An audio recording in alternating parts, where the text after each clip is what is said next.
Don't get your panties all in a bunch. You are tuning in to the Bad and Bougie Moms podcast show. She was actually born in September, she was supposed to be born the same week as myself, like my birthday is in September. And I said, oh, heck no, we can't share birthdays. So I said, I'm going to go ahead and force myself into labor. So I know how to kind of finagle it, to get my contractions started. Right. I purposely went in and I, did some nipple stimulation to get my contractions, and I know how they read the little things. So I said, let me go. Okay, like 3-5 minutes. Okay, and I'm doing it. Like, oh, we don't have to keep you. You're in active labor. Great, perfect. Hi guys, and welcome to the Bad and Bougie Moms podcast, where we chat with phenomenal millennial mothers about motherhood, relationships, lifestyles, their passions and goals, and much more. I hope you guys enjoy. In today's guest chair, we have Tissanie S. As an up-and-coming author, 33-year-old Tissanie has inspired others to reach for their dreams and create their own magic. Known to her peers as the Dream Builder, Tissanie has been featured in UBAWA in December 2016, the Transparency Library magazine in May 2018, and on the XO Nicole Entertainment blog. With her innate creativity, Tissanie can take readers on an inspiring and imaginative journey. With a screenplay in the works, she is setting new goals and reaching new heights. Here's a word from Tissanie. I have found my magic in writing. Creativity lives in my spirit, and writing has been my outlet to share the world inside my head. It has been my expression of inspiration, captivation, and reality. Writing was a hobby, but creating has been my passion. I aspire to create and smile as people relate to my work. So I hope you guys enjoy this episode with Tissanie. We had lots of fun actually recording. Make sure you like, subscribe, and comment to any of the platforms you listen to the Bad and Bougie Moms on, and I hope you enjoy. All right, you guys, this is another episode of the Bad and Bougie Moms podcast show. This is Britt, and in today's guest chair, I have Miss Tissanie. Tissanie, what's your last name? Yay! Simmons. Tissanie Simmons in the guest chair. Hi, Tissanie. How are you? I am so good. Yes. Yay. So me and Tissanie have already been kind of chit-chatting prior to us recording, so we're besties at this point. So we're basically. Right. So we're going to go ahead and get into everything. So to kick it off, tell us about you. Tell us about like how many kids you have. Are you in a relationship? Are you not? Are you just chilling? You cuddling? And also, what is your entrepreneurship? I want to say a hustle because you're actually a published author. So yeah, just let us know more about Tissanie. I'm trying to get this together. Yes. Yeah. No, you got it. Right. You got it. We're besties now, so you pretty much got it. So yes, I am from right outside of Chicago. Pretty much born and raised there. I stayed in the area so I could play sports. I played basketball all the way up and through college, so I'm definitely a sports fanatic. Okay. I graduated with a nursing degree, so primarily just a mother-baby NICU area.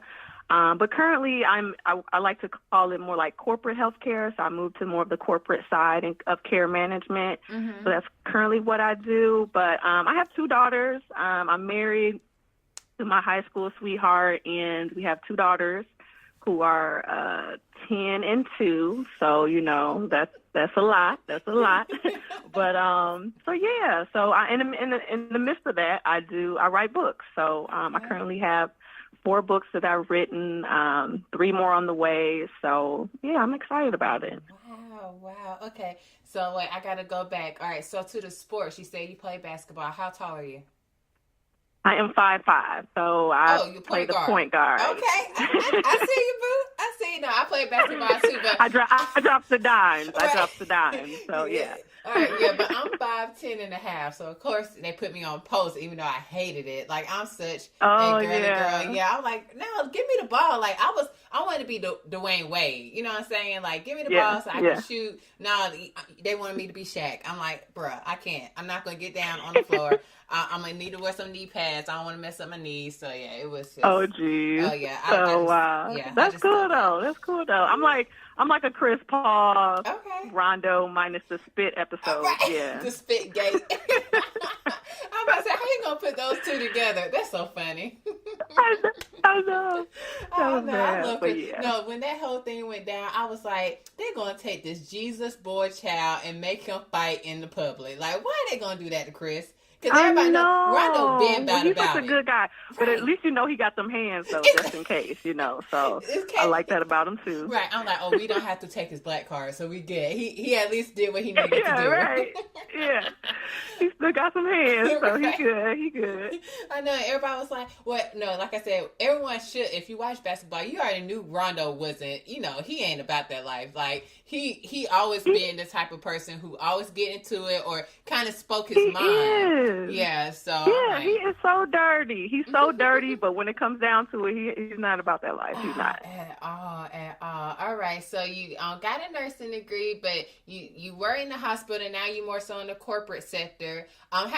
Which one do you prefer? Do you prefer being on corporate, or do you like more so being in the actual hospital? Man, bedside. They're both different. Both have some good things and bad things. Mm-hmm. So in the hospital, I love my babies.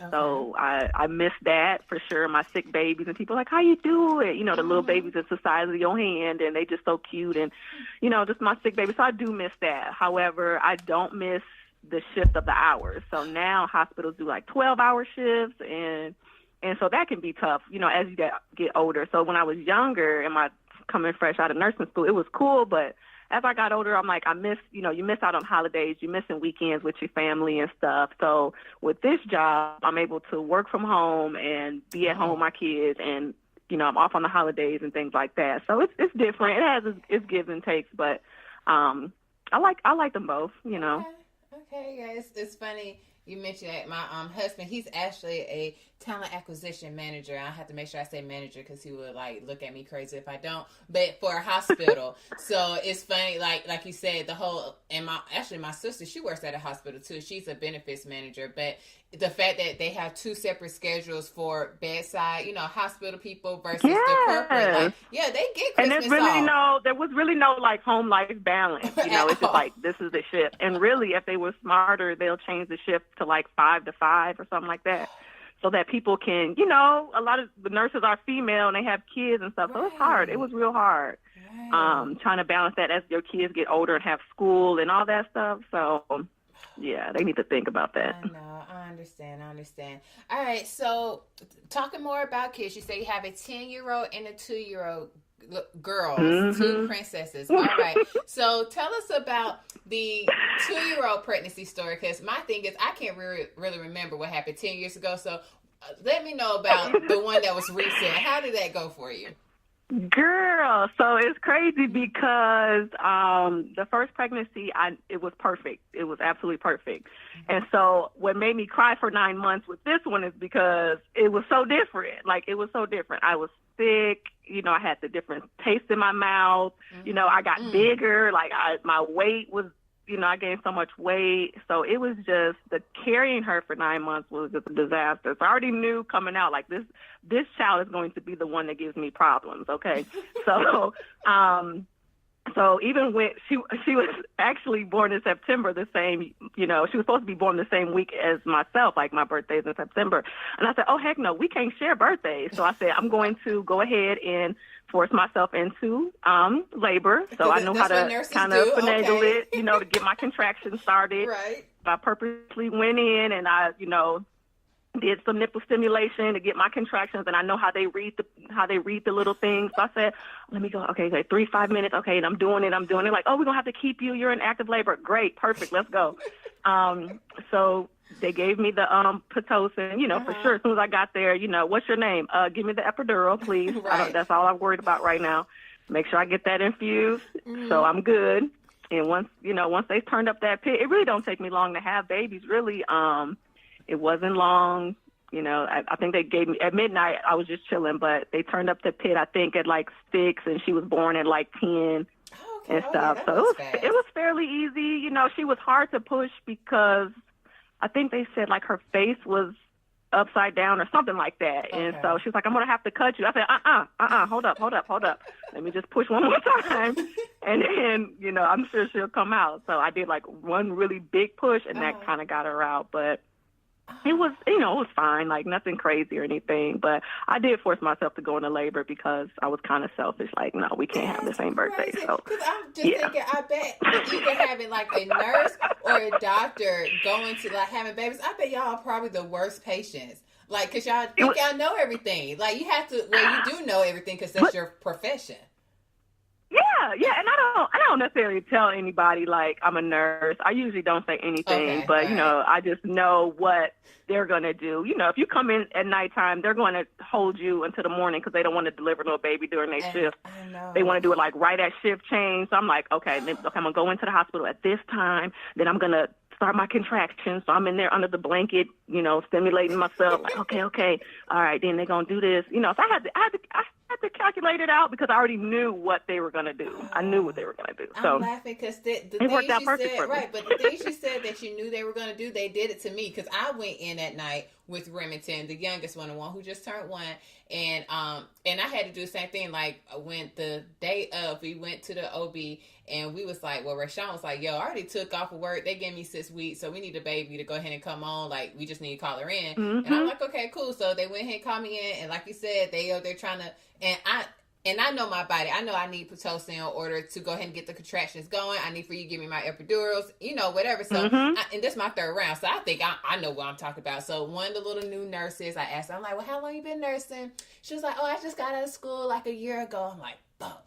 So I'm like, okay, so she tried to give me some type of swab in my vagina. It sounds supposed to help the contractions, to soften the cervix. Girl, I don't know, but I told her, I said, where is my Pitocin? Like, I already know what I need. And she was like, no, we're going to try this first. And I'm like, oh my God. So luckily, her shift changed because, like you said, they be trying to do stuff because they don't want to do certain stuff on their shift. Her shift changed. I got an good old school nurse. She 20 years in. So I'm like, girl, we're going to get this pit going. We're going to go ahead and do this.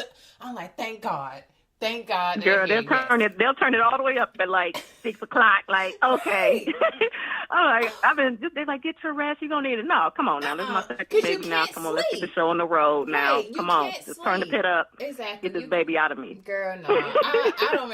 And the thing was, they allowed me. I asked her, could I get discharged early? I actually got discharged a whole day early because I'm like, I don't need to be here. I can't sleep. Me too. Right, I already know what I'm doing. So, all right, yeah, we on the same page. That young insurance bill, like, actually, can you discharge me today? Everything's done. She's healthy. Let's go. Right, exactly. You're not going to charge me an extra day. And no. Man, oh my gosh. All right, so I'm with you on that. I did the same exact thing. You're so funny. All right, so your birthday is on what day?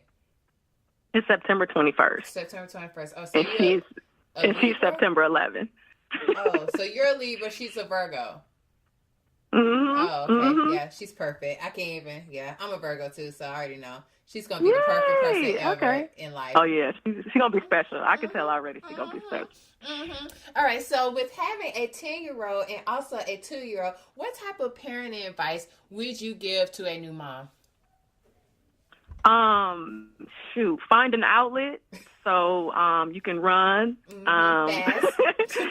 So I literally created an outlet for myself. I ran into the bathroom. I turned the lights down, and I was really trying to hide from them because it's like, mom, and then she's crying, and I'm like, oh my gosh. Ran into the bathroom, turned the lights out, and then I just recorded on my Instagram, like, this stuff is crazy, like, and I'm just talking shit on my Instagram stories. And I created this page called Kids Rule My Life, and where I'm just doing my bathroom chronicles about how they get on my nerves.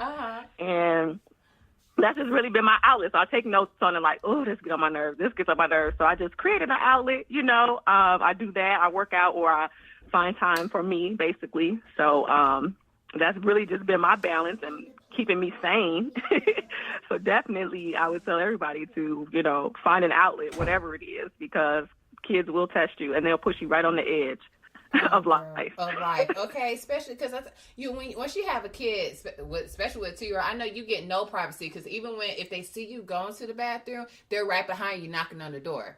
And I'm just like, yo, and that drives me crazy. Like, I literally would tell my husband, like, yo, I can't even take a piss in peace. Like, I just want to get 5 Not even minutes. a dump, and then have the nerve to come in there and talk crap about you stinking up the bath. Like, why are you in my space, though? Like, why are you here? So, yeah, for real. Yeah, so I completely agree about the outlet. One of the other young ladies, I actually just dropped her episode the other day, but we were saying how a good car sit, just sitting in the car by yourself, like for instance, I go to the store, like if we need something like real, because we have a grocery store like 2 minutes down the street from my house, and then my husband like, oh, we need like some foil. I said, oh, okay, I'll go by myself. Like, I'm good. So, I would legit sit in the car for like 30 minutes, on social media, listen to music. Like, this is my own little room, girl. And then next thing you know, Absolutely. like 45 minutes passed, and I, get back home, and he was like, what happened? Like, you got lost? I'm like, no, like, it was just busy. I'm like, I got behind a couponer. Like, I look for any opportunity to run. Opportunity to run. Anybody doing anything this weekend? Anything going on? Like, so I can get rid of these kids. So, yes. Oh, yeah. I know. So, with the 10-year-old, is she starting to get into more like the preteen stuff? Like, does she have a cell phone? She asking me all these questions. So I have this thing where, like, I just tell her the truth about everything. Like, I don't sugarcoat anything. So I tell her straight, everything. So she's just like, she's in the shower like, Mom, what's this pink thing in my noonie? And I'm just like, it's your pee hole, like, when am I going to get boobs? I'm like, why do you, boobs aren't fun, like, what? She's been asking me about menstrual cycles and all types of stuff. Like, I need to be prepared, Mom, because this girl at school got her period. And I'm just like, I'm like, I am not ready for this, but I'm trying to give her straight answers. So I'm just like, what do I say? What do I do? But I'm trying to be cool about it. But yeah, she is so girly, and she's just so ready to just be girly. Like, when can I get my eyebrows waxed? When can I get my lips waxed? I'm like, that's not fun, right? That's not fun at all whatsoever. Like, I hate that. Yeah, I said, wearing bras and snapping them off, like, this is not fun. Like, chill out with your little buds that you got now. It's cool. Just chill out. It's okay. It's all going to come when it's supposed to come. Yes. So, okay. So you have one very that's trying interesting. to prepare for womanhood. Then you have the one like, yo, where's my cookies and milk? Like, that's all I need to know. Oh, my gosh. Yes. The little one is always running around butt naked and just wild. She's just wild. And I'm just thinking, like, Sanai, my first one, she was just so cool and quiet. Like, this one is just crazy. I don't know what's wrong with her. That is hilarious. All right, so flipping the script, we're going to talk a little bit about relationships. So how long have you been married? We've only been married for about a year and a half, but we've been on and off since I was like 18, basically. Okay. So we would always just end up finding each other, and then we'll start back dating, and then we'll hate each other, and then we'll like break it off, and then find each other again. And then it was just like, what are we doing? Okay, so let's just be for real. And so we ended up the last few years like, okay, we're pretty serious now. We're buying a house together, and we're doing all this stuff. Like, let's just go ahead and get married, So, but we did it just on a small scale. Just went to the courthouse and had a little reception and stuff. So yeah, but yeah, he's pretty much my best friend. So it was kind of easy to transition into that. And obviously an awesome father and things. So it just kind of worked. Okay, all right. So what type of relationship advice would you give, like, especially because we're going to say since y'all been together forever, we're going to, those years do count, right? So what type of relationship advice would you give? It doesn't have to be with new people, just on relationships general. Oh, I would just say, for me, it's to date yourself. Date yourself and not feel guilty about it, because especially when you have kids involved, it's so easy to be so consumed with like your home life and making sure your husband's happy and your kids got all this stuff. And so really just finding time to date yourself. Like, what are you doing for you? That's the biggest thing. And as far as the marriage, just being able to cuss his ass out, because we have to be able to communicate however it may come out. If you're getting on my nerves, I need to be able to tell you that. And so we joke around all the time, but we do, yell at each other a lot. It's like, and it's okay. It's like you letting out your frustrations, I'm letting out mine, and then we get through it. So, so that's just being able to express yourself all, no matter if it's good, bad. And what else? Therapy, for sure. I think therapy should be mandatory in all, not just premarital, but just therapy ongoing, because as you're evolving, so for us being together for so long, you're changing, you're evolving, and perspective change, life changes, everything changes. And to be able to have that mediator has been really good to make sure that our communication is clear and we're able to just share whatever we want to share. So without being judged. Yeah, those are some, okay. For sure. Okay, no, I'm just like shaking my head like yes, and more yes, cuss his ass out, like do that. So all right, so back to relationships. So do you watch The Red Table? I did. Okay, so what are your thoughts on when Jada cussed out Will and Will popped her in the head with the newspaper? Cussing him out was definitely something like, I mean, I would cuss him out in front of like, family in a joking way, but never like, how she did it. So I think for him to like pop her in the head and be like, look, I'm gonna need you to not do that. And for him to take him to the other room, I think, I don't know, because I'm such a, I can be the type of person that will cuss somebody out in public type of person. Right. But I totally understand where he was coming from though. Like, I came from this background. Should he popped her in the head? Probably not, but that was probably just to, okay, you gave me a lashing, I'm gonna give you a lashing. Right. Okay, so we good. But do you hear me and do you understand me? Like, we can't have this. And I think that type of communication needs to be clear in relationships. Like, I don't like this because this is how deeply rooted it is in me that, so I love how he broke it down to her and said, hey, we can't do this, or you got the right, Right. So I love that. So I definitely agree with that. So, the cussing out in public, I don't do that to my husband in like a serious manner ever. I feel like that's kind of disrespectful. He felt disrespected, so that's why he popped her upside the head. But I mean, he shouldn't have though. But I get both. You get it, right? And that was my whole thing, because I posted it on Banner B. Jamal's Instagram, and I think I said my one part, but.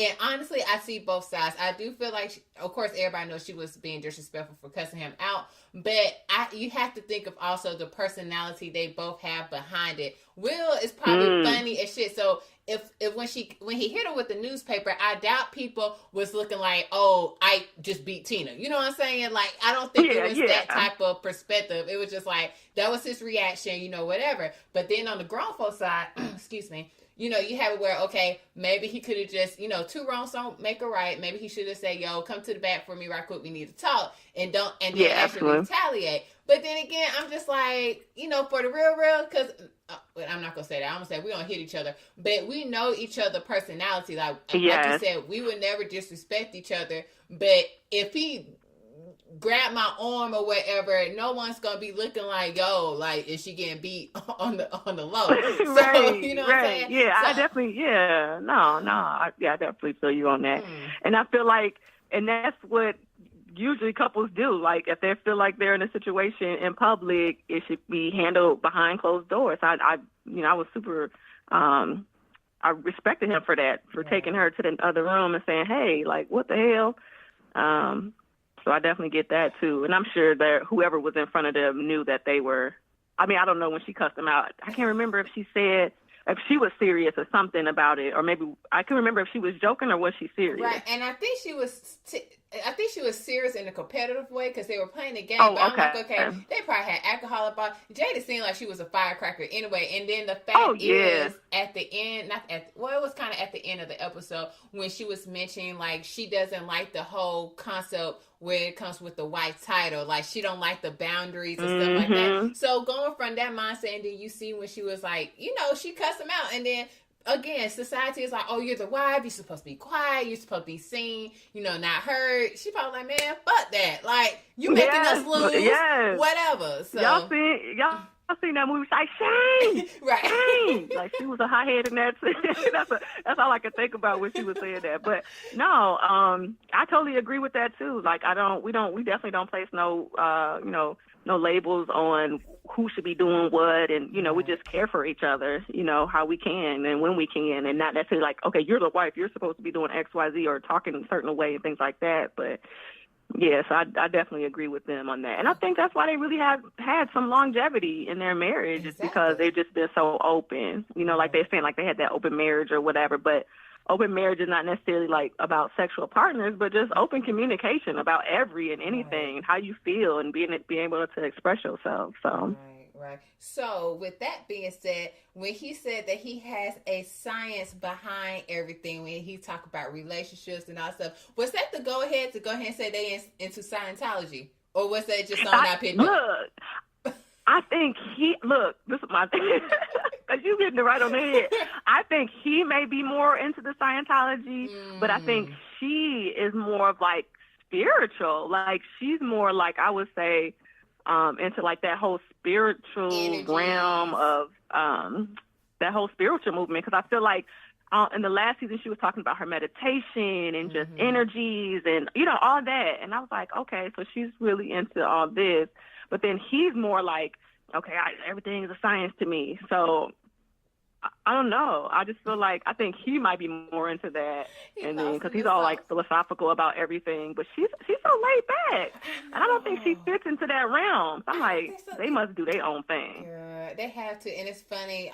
When I was working at my last job at Haverty's, it was actually a Scientology church right around the corner from us. Ooh. And they, girl, see, the thing is, because I'm weird like this, I will go just to see some shit. To be honest, like I'll go. They also have like these meet and greets every day, and they have this man in a black suit waving on the corner with his sign. Do not go. Did you read Tiffany Haddish book about her going to the She talked about oh Lord, I'm gonna have to read it now because I just want to know. No, because it's true. And then I watched it. I think it was on Lifetime. They did like a mini series on it, and it's crazy. Like they'll recruit you, and like people send their kids off, and you like never see them again. And like, so I wouldn't even go to a meet and greet because you might not come back out.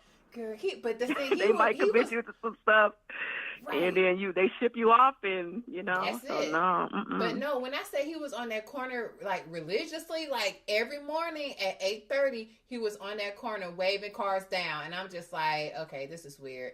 And they always had people there. Yeah, it was weird, but I mean, it's still there if anybody want to go. It's Scientology, big old sign. So I'm like, all right, whatever. All right, so who inspires you? Who inspires me? Mm-hmm.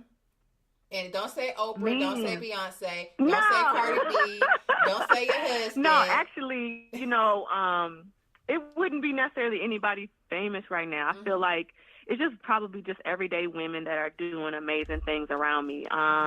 Here in Chicago, we have so many just super, super women that are out here just doing big things. And like Jamila with Tech Unicorn, she's doing big things with that, and Afina with women entrepreneurship, and even my friend Hanan, who has like a nonprofit for mom and babies in Africa and stuff like that. And I'm just like, man, these are everyday women doing amazing things. Like, what could I do to put a stamp on this world like these women are doing? And so for me, it fires me up even more because I can reach out and touch these people, and they speak life into me.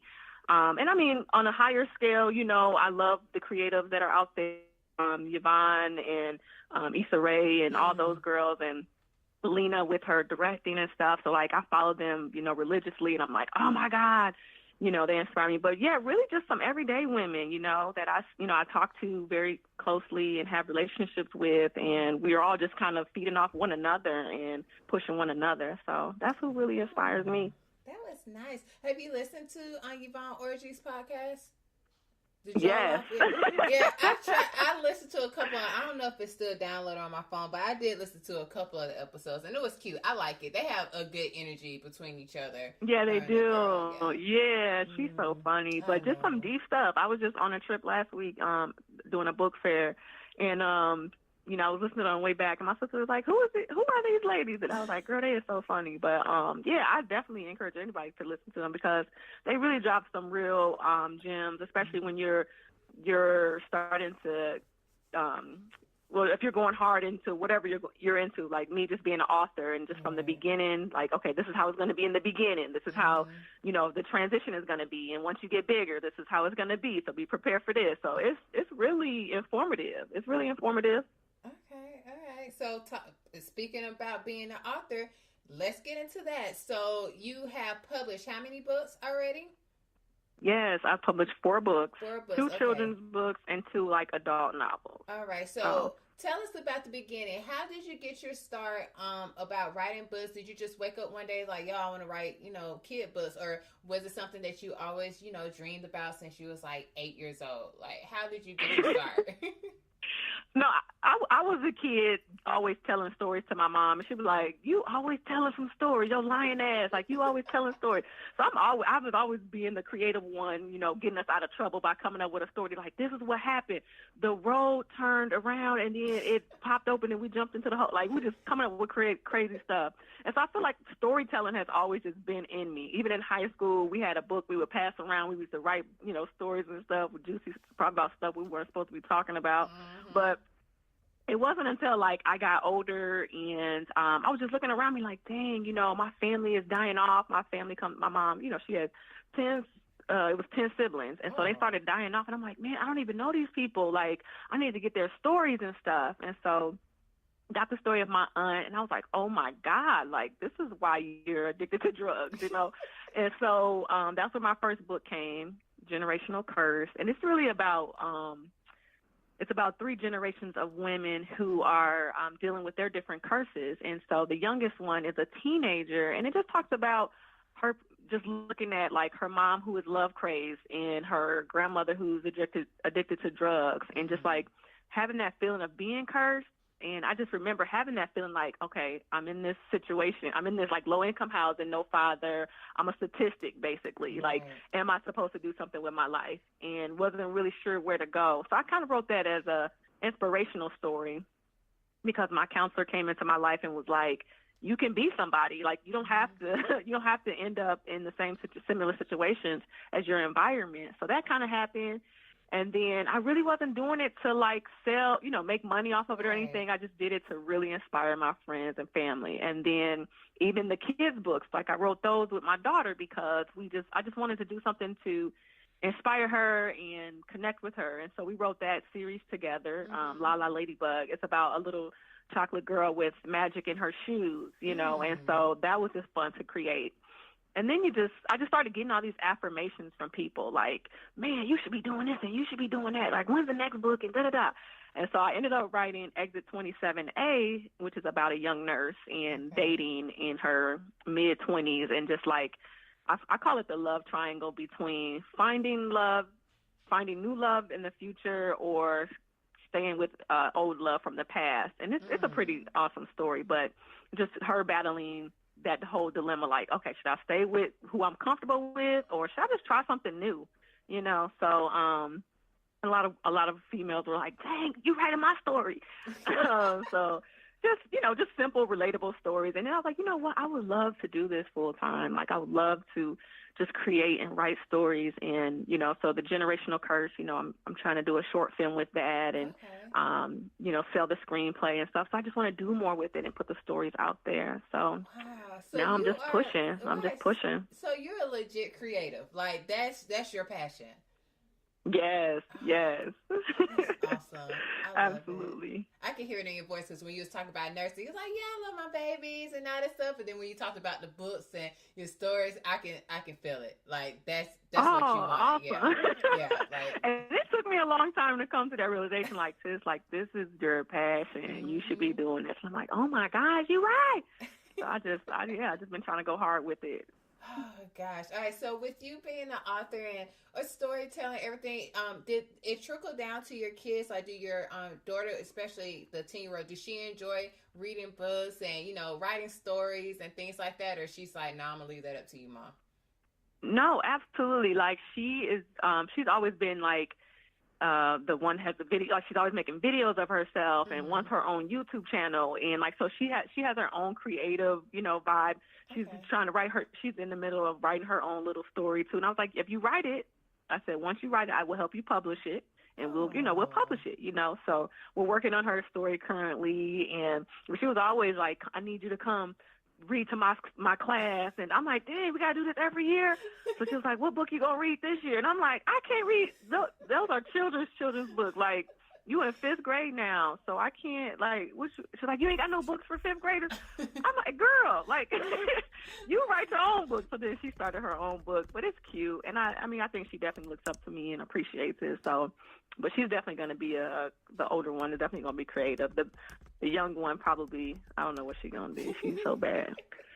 She's 2. That's all that. She terrible too. Well, no, she's going to be the president. I mean, she's a Virgo, so she's either going to be the probably, president. Yeah. She's going to be something strong and dynamic for sure. Oh, of course. Oh, I mean, I already got my money on her, so we're good.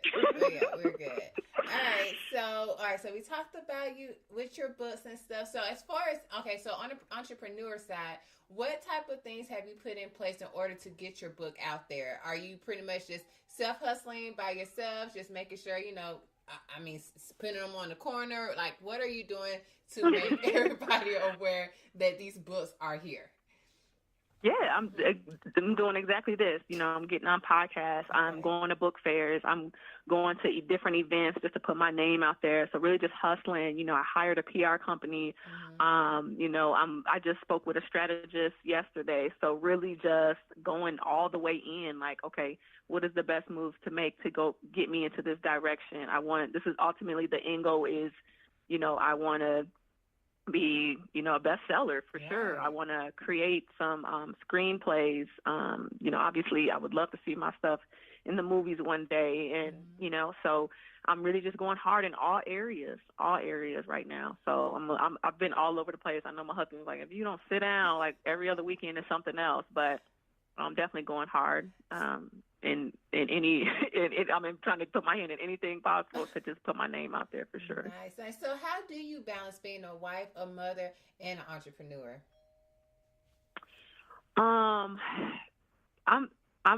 What I've come to realize about myself is that I realize that I'm just really intentional about my time and my existence, like just knowing that life is so short, and just when crazy things are happening, like I just lost a cousin a few weeks ago, and I was just like, man, he's so young. Like we're just running out of time, and so just really being intentional and about how I'm spending my time, making sure that my family's feeling loved on.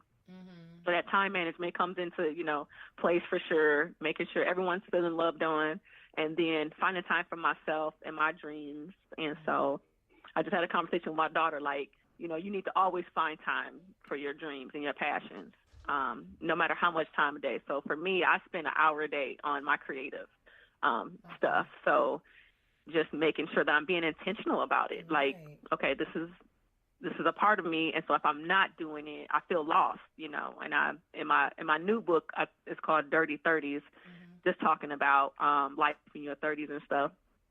It really touches on like women who are mothers, and it's like, dang, who? And I said, well, how did you find yourself after you have kids? And it was crazy. Like a lot of women were like, I don't know, like I still haven't found myself. And I'm like, what?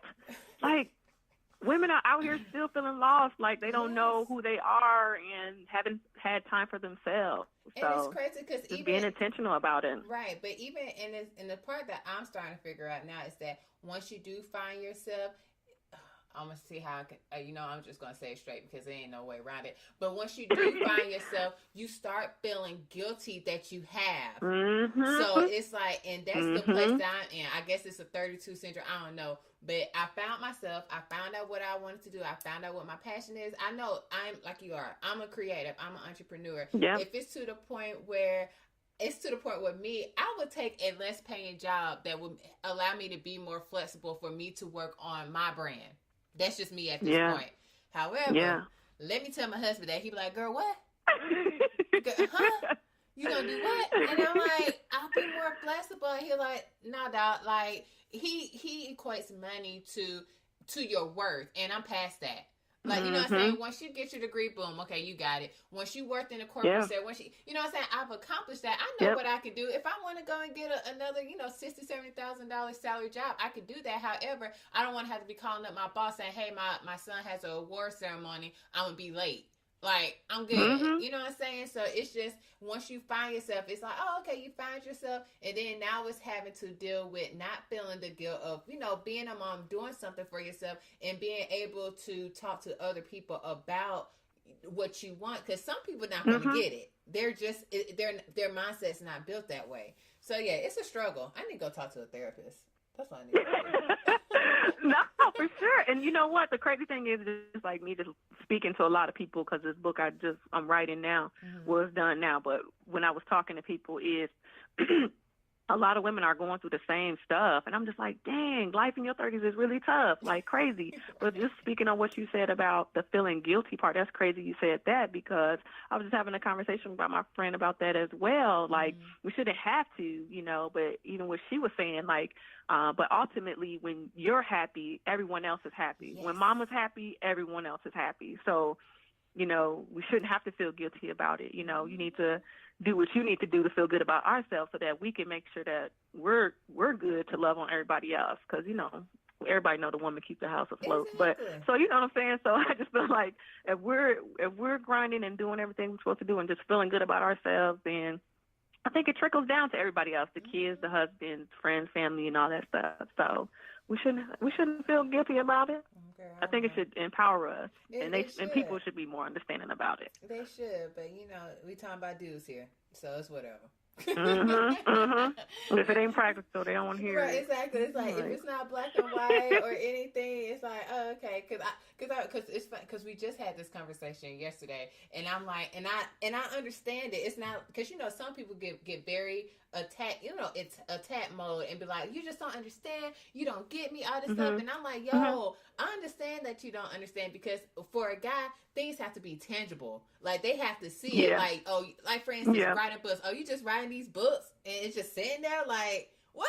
You know what I'm saying? It's like, no, it's not just sitting there. It comes in time. It's not an automatic, okay, I got these books out, boom, they all sell. It's not that. And I say, you have to be patient. And they're like, nah, bro, like, I get my check every 2 weeks. Like, I know that shit.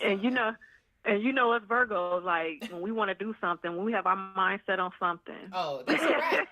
it's gonna get done. I just told him, like, I'm gonna quit my job and do this and that. He just looked at me upside my head, like, okay. I swear Virgos but are hell, when we have our mind set on something, we're like, okay, I want to do this, I want to do that. Right. No matter if it's a good idea or not.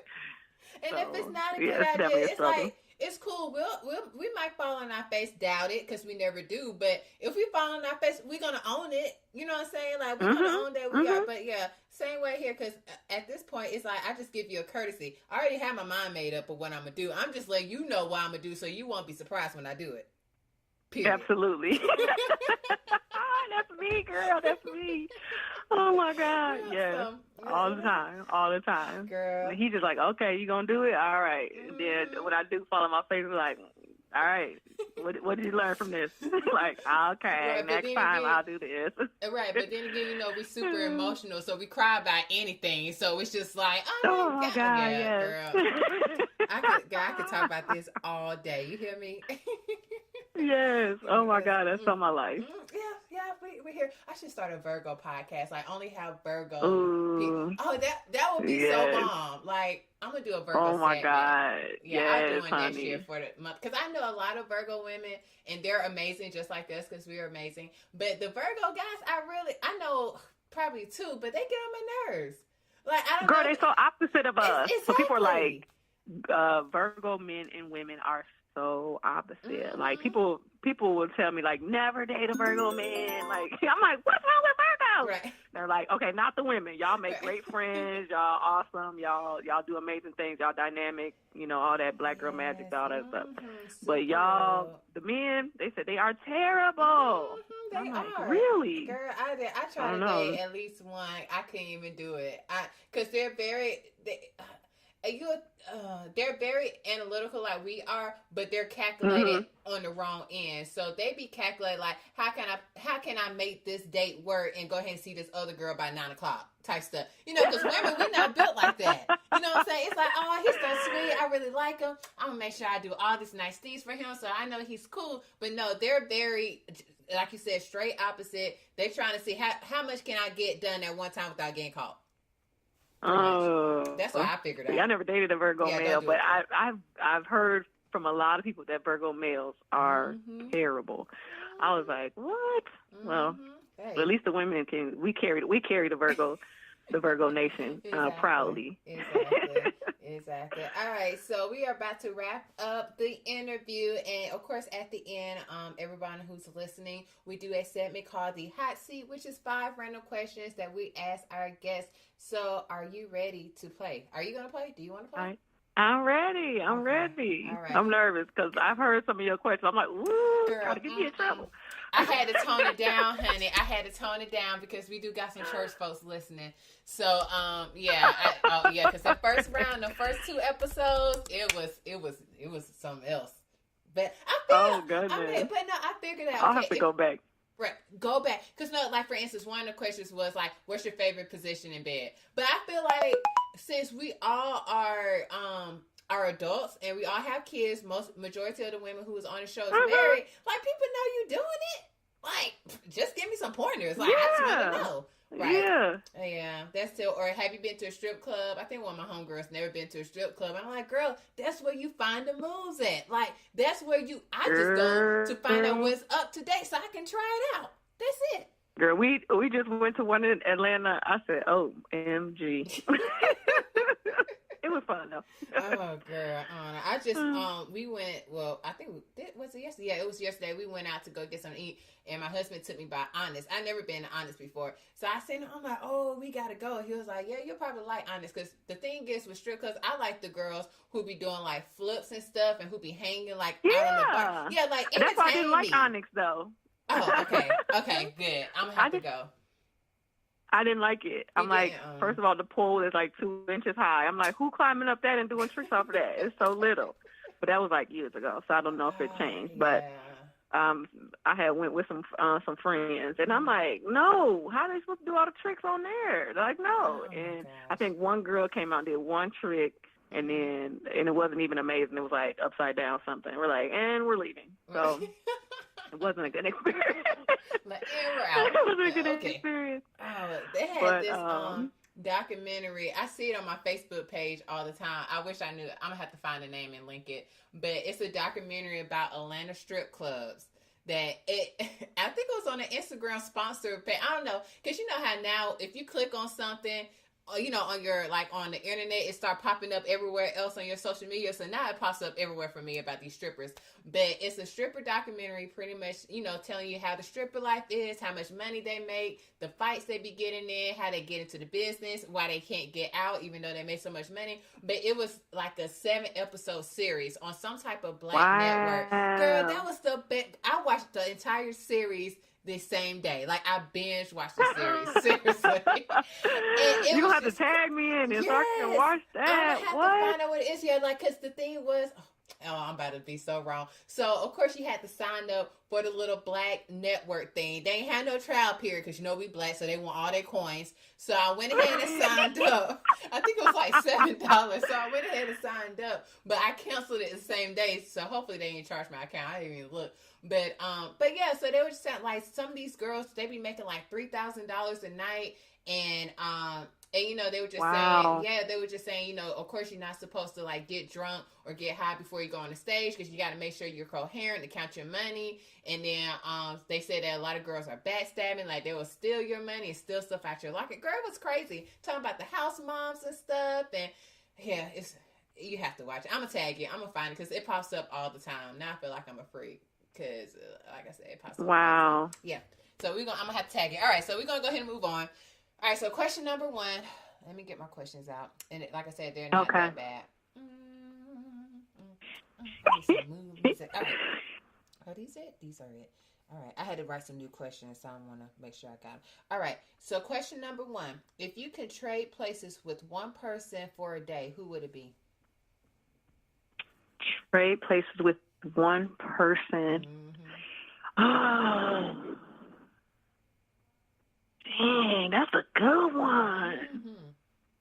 I wouldn't want to be Beyonce. I tell people that all the time. You would think so. But I'll let me be Beyonce. I'm like, I don't want. Is she? No, she not like Beyonce. I would say Jada, just because I feel like Will just makes a fun husband. I just feel like he's just so funny. Like, I follow his Instagram page, and I'm like, he's probably just such an awesome husband. Right, yeah. I think he's special. Yeah. I think, honestly, when I see I think he would be like the Fresh Prince growing up. Like, they're around the house dancing. Just so goofy. Right. Like, he's just so goofy, and I just love that about him, that he's just so goofy and just, man. Yeah. And Jada just Pinkett, all about she's fun super and living life. So, Yeah. it'd be interesting to see. Yeah, and like I said, and Jada Pinkett and her mom, they're very pretty. So I'm like, oh, okay, I they're nice know. looking. And like when we was, because I made Rashawn watch the Red Table, he kept on saying like every 2 minutes, like, oh my God, Jada looks so nice. Oh my God, Jada is so pretty. Oh my God, I'm like, look. You need to stop getting Botox, though. Exactly. Stop the Botox, Yeah, you can tell, right? Because them cheeks, I'm like, come on now, Jada. Like, because now you're starting not to look like your mom. Because your mom is super fine, Right. you know, regardless. So we know what you're going to grow up into. But yeah, we can tell you got some work. All right. Yeah. Okay, so question number 2. If you won $1 million, what would the first thing you would buy? What would be the first thing you would buy if you won $1 million? I would want to buy a big farm land, not to be on a farm, but the land, and build property on it so that my family would have homes on it. Okay. And that we would all just be close again, because we're all scattered out and we grew up very, very close. And so I would just buy a big, big land, like a farm or something, and then just build some houses on it. Okay. All right. So if you did not have to be a responsible adult and take care of your family, what would be the first ratchet thing you would buy? This is a part A question. This is not another question. This is just a part B. Girl, that's easy. A mommy makeover, some fresh titties, and a new stomach, and just a little bit of booty to round it off. Okay, that's so funny, but I agree. I completely agree. It's still on the list, though. I just got priorities, so, it's down at the bottom. But, one day. Adulting, it's going to happen. That's on my list, too. I'm like, look, now, if I can't up here get this off naturally, it's a wrap. Like, because I already got my boobs done before. I got them done after I had Mason, because that was my gift to myself. So I'm like, all right, I already got one. I'm like, I just need to get the stomach straight, and then we good. We're Girl, good. the way these boobs down to these kneecaps, I said, this going to stay on the list until they get fixed. Because this is a mess. Oh my God. All right. Question number 3. Name 3 things you love about yourself. Man, I love my humor. I love my compassion. And I loved, just my creativeness. Okay. Nice. All right. Question number 4. If you were being robbed and could get out of it by rapping or singing one song perfectly, what would that song be? Oh, man, that would be a Lauryn Hill, either doo-wop or X Factor. Yes, that's the number 1 go-to song for karaoke. You're right. Or pretty much any Lauryn Hill song. You're right. Oh my God. Okay. Yeah. I normally sing those at karaoke. My song would be if someone had a gun up on at my head, like, yo, I'm about to kill you. You gotta do something. I would have to rap "Slob on My Knob." I want to say that's my thesis. That might not be good. You might put the gun in your mouth or something. Right, exactly. What'd you say? Nothing. No, so that would be my song. Nah. Oh my God. All right, last question. If you could go back, what would you tell your 21-year-old self? Wrap it up. No, I'm just kidding. Wrap it up, stop playing. No, but man, that I probably would have just left. Like, just leave, Okay. I was scared to leave home at a young age because I was so close to my family, so I stayed home to go to school and stuff. And I always wanted to go to a HBCU, and I just always say that too. So I told my daughter, you going to a HBCU, you going somewhere where it's going to be predominantly people like you, so, but I should have went. Mm-hmm. Yeah. I mean, everything happens for a reason, but ultimately I felt like I would have had better experiences had I just left home. Yeah. Same here. Yeah. I'm born and raised in Columbus, Georgia, just moved up an hour to Atlanta. So I definitely feel you on that. Yeah. It's like, oh, okay. Like, yeah, I moved, but no, I wish I would have went off to school and, doing all that. So definitely that's one thing. My daughter, she's going to do that. She has no choice. So yeah, absolutely. I tell her all the time, she's like, Mom, I said, you're going. Right. So just start picking. So, yeah. All right. Well, Tissanie. Is it Tissanie? Yes. Okay, girl. Tiffany. You said it? Okay, cool. All right, Tissanie, it was so amazing having you on the show. I honestly think you're the first Virgo I had on my show, so it was super amazing. Like, I felt like we could awesome. Yes. So if people want to follow you on social media, how can you be reached? Yes, I am at Tissanie Simmons on social media, or Tiss0921 as my personal page, and then Tissanie Simmons on Facebook. Awesome. All right, say bye to the people. Bye, everyone. Thank you so much, Britt, for having me. You're welcome. All right, guys, that is it for us. We hope you enjoyed the show. If you would like to get into some more fun, follow us on social media. On Instagram, we are at Bad and Bougie Moms. On Facebook, at The Bad and Bougie Moms. And also on Twitter, at BBM_podcast. Make sure you like, share, and comment on any of the podcast platforms that you listen to us on. Again, we hope you guys enjoy. See you later.